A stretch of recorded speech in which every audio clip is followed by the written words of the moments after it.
Зимската заштита на овошките да се изврши најкасно до почетокот на вегетација, советуваат земјоделските стручњаци. Доколку растенијата се уште не се развиени, ваквата заштита е неопходна, вели Игор Ивановски, магистар по земјоделски науки.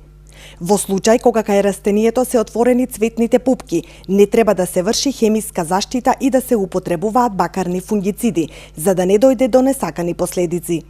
За сите земјоделски производители би сакал да ги информирам дека зимската заштита е се до почетокот на вегетација.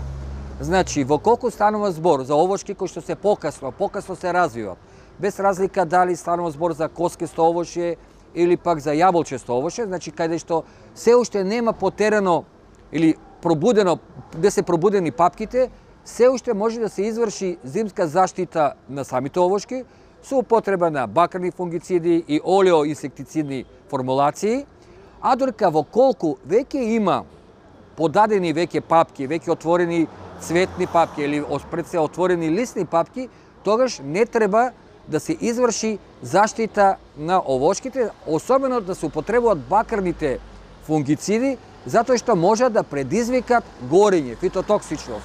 Ивановски советува во овој период на зимско мирување, овоштарите треба да извршат заштита на растенијата која се состои во така наречено капење на овошките.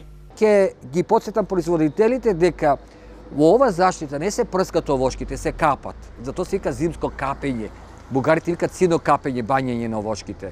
Значи да потечи чорбата, значи при прскање да потече да се офатат гранките, леторастите, стеблото, да навлези растворот од бакари и од олеоинсектициди за да ги сузбијат болестите и штетниците што презимуваат. Зимската заштита кај виновата лоза може да се изврши и во овој период, додава Ивановски.